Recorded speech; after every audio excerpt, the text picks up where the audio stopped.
The Entrepreneurial Journey podcast. We're talking business and building a culture that's kick-ass. Where we make it happen, grab your seat, let's have a blast. At the Entrepreneurial Journey podcast. There we go. Okay, hello Monty and welcome to the Entrepreneurial Journey podcast. How are you today? I'm very well, thank you. How are you? Yeah, I'm good, thanks. Monty Roy is the founder of the Leith Walk police box. And I was really keen to interview Monty because one, that's the most interesting business name I've ever come across. And two, I want all our listeners to hear about this business and the inspiration behind it. So welcome, Monty. Thank you for doing the podcast. Thank you. No problem. Tell me about the moment you decided to set up this business. Well, I was a scientist working in a laboratory, and I really hated my job. Mm-hmm. I saw a sign on a police box. It had been decommissioned by Lothian and Borders Police, saying that it was for sale. And I thought, wow, wouldn't that be a wonderful thing to own? I didn't really have a business idea per se at that point. But I was very lucky that my bid was successful for the police box, and I got the one that's on Leith Walk, which is a really, really busy shopping and commuter street in the north of Edinburgh. My family are from India and we love food, and street food was definitely at that time, about 2012, was definitely starting to become a phenomenon here in the UK. So a combination of all those things, hating my job, having bought this ready-made premises, if you like, and having a background in food and street food, I thought, well, this is a great opportunity. I could open a business selling Indian street food. So that was back in 2012. And very quickly, after a weekend of making vegetable pakoras and handing them out to people, I realized a couple of things. That I didn't think they were as good as seller as they might be. And secondly, I didn't think that I could spend my whole time standing in the police box making food and selling it. Right. So I went back to the drawing board. There were a couple of other Indian restaurants on the same block of the street as the police box. So I felt like I was just really competing with them. And that's not really how I wanted to do business either. So yeah, back to the drawing board, and this idea of bringing something new and fresh and different to Leith Walk came to me. And that's when the idea was born. So that was about 2 or 3 years later, and I was still working at the lab at that point, still really hating it. And but the pop-up space idea really took off, because the whole idea of not having to negotiate a lease or find suitable premises, tie yourself in to a lease for 6 months, say, for example, was obviously, there was a place in the market for that. And very quickly I was approached by Edinburgh Tool Library. They're a library of tools. So instead of borrowing books, you borrow tools. You can borrow drills, ladders, and they've even got a sewing machine now. Oh, brilliant. So it's great because you don't have to buy these tools, you just borrow them, and then you hand them back after you've done whatever job you need to do with them. Yeah. So I was approached by Chris Hallowell, who's the founder. He was looking for a space to rent that was cheap because they were a new social enterprise. And they've been my customers ever since. So that was 2015.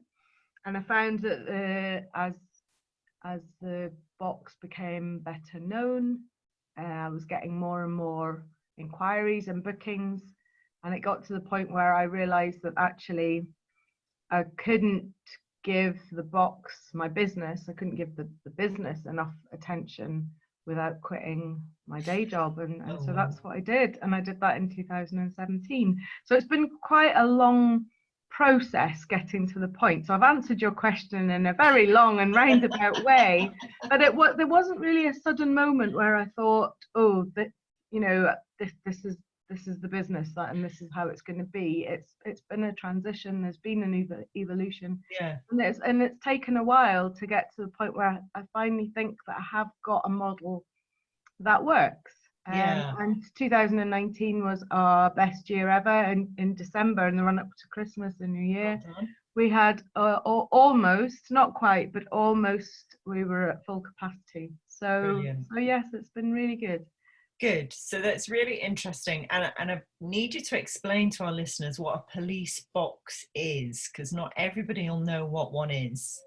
Yeah, so if you're a Doctor Who fan, you will be very aware of the TARDIS that Doctor Who uses to travel around the universe in.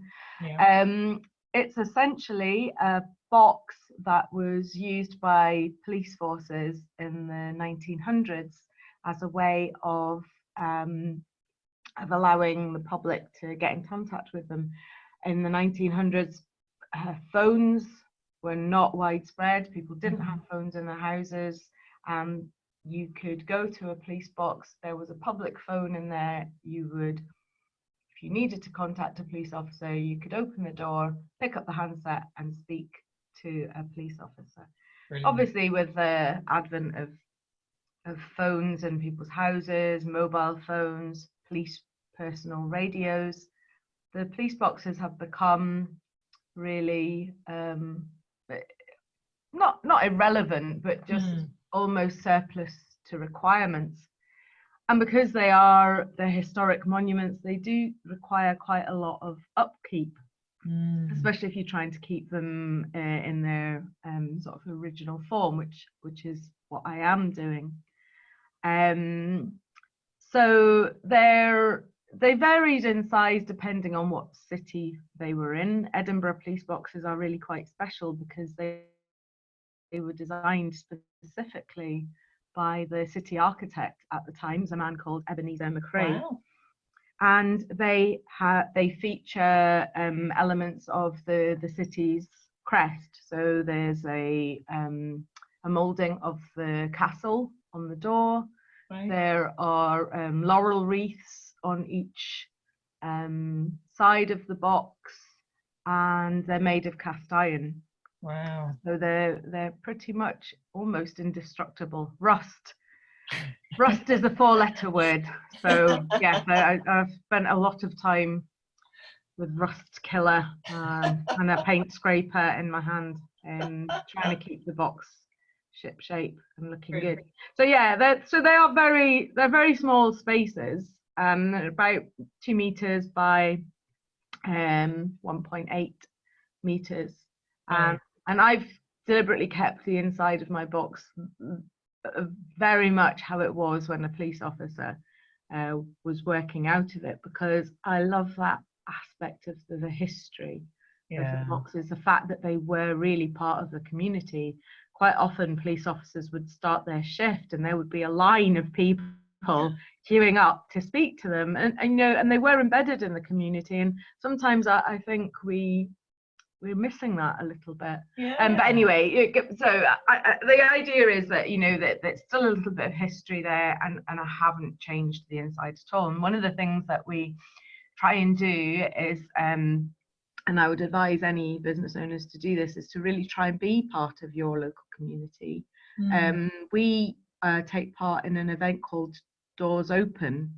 Oh yeah. It happens in September, and it's run by the Coburn Association.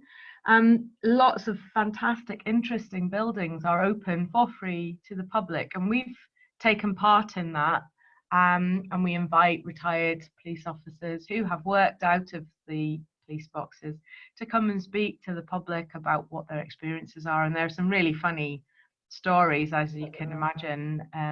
Leith at that time was a little bit like the Wild West in the 1970s. Now it's undergoing a process of gentrification, but back then it was certainly there was a slight element of lawlessness, shall we say. So yeah, some fantastic stories that come from these cops, and I love it when you see a retired officer walk into the police box and go, just the look on their faces when they see that it hasn't changed from how it was, you know. So yeah, I mean, I get a lot of joy and pleasure out of running my business, and I think you can probably appreciate that. Yeah, no, we can hear it in your voice, and I love the fact that you're preserving history and making use, proper use, out of what is still there, and as you say, being very much a part of the community. Which brings me on to the next bit. Who hires the police box, and is there only one? No, we have a range of customers, clients, I guess I would call them my clients. But so I've already mentioned the tool library. They're a social enterprise, but we have a range of entrepreneurs, creatives, campaign groups, and charities. So really anyone who has an idea that they're passionate about, that they would like to test in a real world setting. So it's perfect for entrepreneurs, for example. But so I'll just give you an example of an entrepreneur who we have at the police box at the moment. He's an Italian chap. He hails from Sicily, and he imports nuts and dried fruits, which he turns into the most delicious brittles and nougat and caramelized nuts. The smell of the nuts cooking is absolutely amazing. And he's there regularly on a Wednesday and a Friday, and he rents it for a day. He's looked at, you know, commercial kitchens and trying to find a shop of his own, but actually it really suits him to be on the street making his creations. Fantastic. So yes, he's very much an entrepreneur. He works really hard. He's got a great product. He's incredibly passionate about what he's making, the freshness and the quality of his ingredients. The fact that he's using recipes that have been handed down through his family.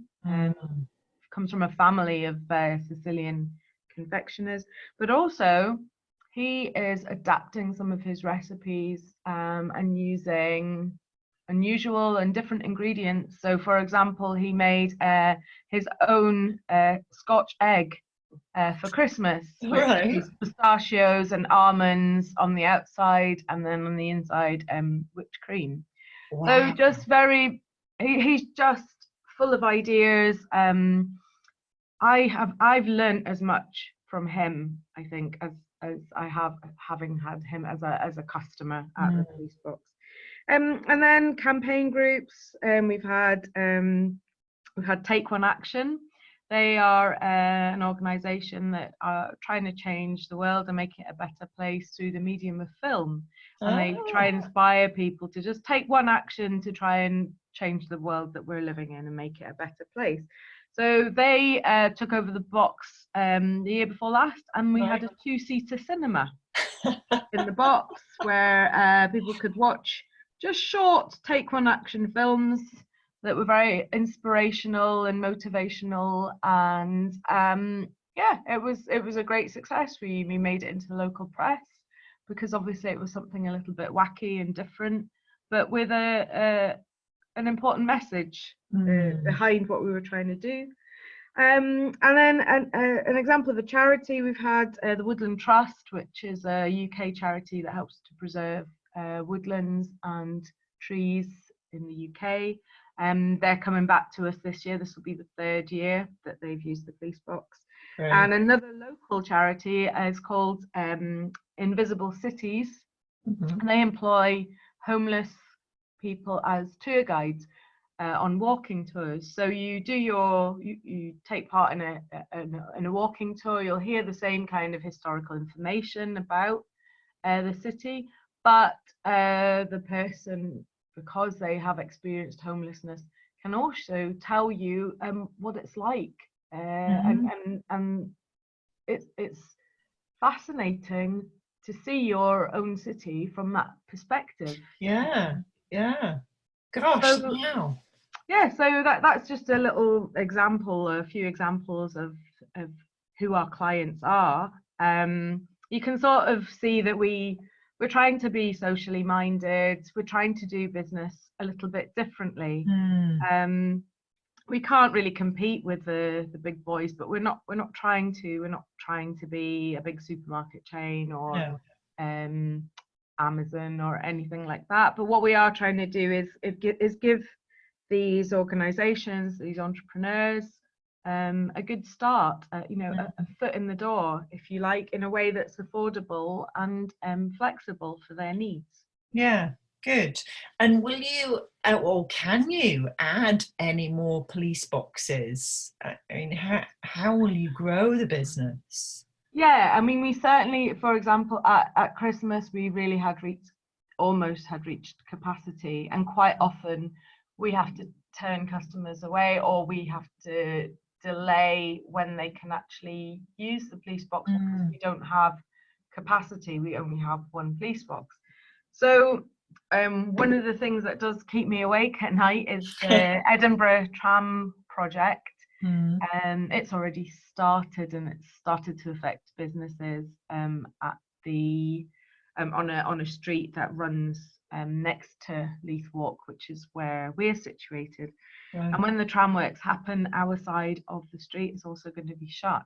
So I mean, we've been assured by the council that they'll support us as much as they can, but it certainly is something that worries me. So in a very kind of counterintuitive way, I feel that we need to go big, to go large during the tramworks. The idea is that we'll build a row of replica police boxes that will sit either side of the current box. So the current box has got electricity, it's got water, so we'll be able to run power and water to the replica boxes. Brilliant. But what it will mean is that we have much more of a visible presence on the street. I don't want us to be lost behind the building work barriers. So and that would offer us more capacity. We'd also have more flexibility because, as I mentioned, the inside of the box is a historical monument, so it's not suitable for anything like food preparation. But with these new replica boxes, we could make them so that they would be suitable for cooking spaces, or a suitable place for co-working, desk space, office space, workshop space. You could have a sewing machine in there, for example, or you could have a small workbench. Fantastic. But the new boxes would then be would offer a lot more flexibility in terms of what people could do and how we could market the business. Yeah, that's amazing. What a great idea. And I can just imagine a little row of police boxes. Would you keep them all the same colour, or how would you make visual? I think it would be lovely if they were all painted different colours. Yeah. And in terms of funding this idea, I think that it would be useful, or it would be good to do some sort of crowdfunding, and then if the client that takes on the box or takes on space within the box could then have a say and say what colour the box was. I mean, the overall look is to have something that is fairly uniform in terms of the structure of the match externally. But yeah, we can play with the colours so that they look really nice on Instagram, and social media is obviously a big part of the business. So these are things that we need to take into consideration. And also, I think markets are definitely having a resurgence in Edinburgh, which is fantastic. But I also like the idea that we might be able to do something slightly different. If you have a family, if you have a young family, it can be quite difficult to go to markets if the expectation always is that you're going to have to buy something. Yeah. And it would be nice to have, even if one of the boxes could just be turned over to something educational that was free, or entertainment, or something fun for kids to do that didn't cost any money, then I think that would be really a nice draw, definitely, for young families. Yeah, definitely. Wonderful. Okay, so that's exciting. What do you, I can hear the passion in your business, Monty, and at this point I normally ask about what you love about running your business, but I'm going to skip to what do you hate about running your business, because I think, am I right in thinking you just love running your business, really? I do love it. What I realise now is when I was stuck in a lab, looking down a microscope, that I just missed meeting people and talking to people and hearing about their ideas, and that's the thing that really gets me out of bed in the morning, I guess, the fact that I'm going to be meeting people who I don't know who they are, but they, you know, that they've got a passion for a business idea or something that they're campaigning about, and I'm going to be part of that, and I'm going to help them get to where they want to be. And I think for me that's very exciting. And also, I guess, the fact that I'm in control of my own destiny. When I was working for someone else, I found it such a slog doing the 9 to 5 and the commute. And now, I'm not saying that it's an utter joy to get out of bed every morning. Sometimes it's not, but the point is, I suppose, that it's my choice. I'm in control. I'm in charge, and that is what has been wonderful for me. Yeah. So, what don't you like about running your business? But that's pretty easy, actually. Paperwork. I definitely am not very good at keeping on top of it, and I know that I should. So a New Year's resolution for me, I think. And also, sometimes I get a bit frustrated dealing with bureaucracy. I mean, the council, they're not everybody's favourite people. Some people at the council have been absolutely wonderful and really, really helpful. But yeah, I do sometimes find bureaucracy a little bit of a challenge. yeah, I think we all do, definitely. And who out there inspires you? Good question. I'm going to be cheeky, if I may, and have a few. Have as many as you like, Monty. So on a kind of aspirational level, on a personal level, I guess, there's a lady you may have heard of called Madonna. Oh yeah, just a little bit. And although I don't necessarily always agree with what she does, she is fearless. She never plays it safe. No, it's true. And she's always reinventing herself. Yeah. So I certainly am a fan. And then on a sort of a more personal level, some of my clients really are inspirational. So I talked about the Tool Library. Chris Hallowell, he founded the Tool Library. He had to do a lot of knocking of heads together because people just could not get their head around the idea that you could lend out tools and they would be returned to you, and that people would be respectful when they were borrowing them, and that all these tools wouldn't go AWOL. And he's created a fantastic organization. I actually volunteer for the Tool Library now because I used to go to all their events. I'd drink their beer, I'd eat their pizza, I'd chat to them, and I think at the end of the day I thought, I might as well just be part of this because it's really good fun and I'm learning. Even though I know nothing about tools, I can still volunteer with them. So yeah, I would say Chris Hallowell definitely has created this amazing organization that is changing the world one drill at a time. Oh wow. Michele, he is the fantastic entrepreneur behind UK Typico. He's the Sicilian confectioner. I admire him because he has an amazing work ethic. He is there every Wednesday and Friday, you know, doesn't matter really how terrible the weather is. Well, as long as it's not dangerous. You know, he will be there, and he has a smile on his face, and he has a passion for what he's doing and the product that he's creating. He's always innovating. So definitely he is an inspiration to me. And finally, I'd really like to mention a young guy called Tom Hodges. He runs Typewronger Books, which is a very, very small, niche, independent bookshop in Edinburgh, and he is also the only typewriter repairman in Scotland. Wow. And he taught himself to repair typewriters. I mean, that in itself is quite a feat. He's also really, really personable and affable. He is such a good businessman. You know, I think people felt that books were really not going to be a good business model. You know, there's been so many independent bookshops that have closed, but Tom and his friends every weekend for about 3 months, they came down to the police box carrying boxes and boxes of books, an armchair, a rug, a lamp stand, and just created a mini living room at the police box. And he did his market research there. He talked to people and said, you know, I have a real desire to own my own bookshop. Could this work? And he built up his own core following by doing pop-ups at the police box, and it, you know, gave him the confidence to go ahead with his idea, which was to open a bookshop. And now he has this bookshop.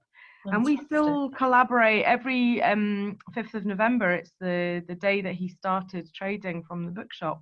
He comes and he celebrates at the police box. And but he certainly is an inspiration in terms of business ideas. He's really switched on.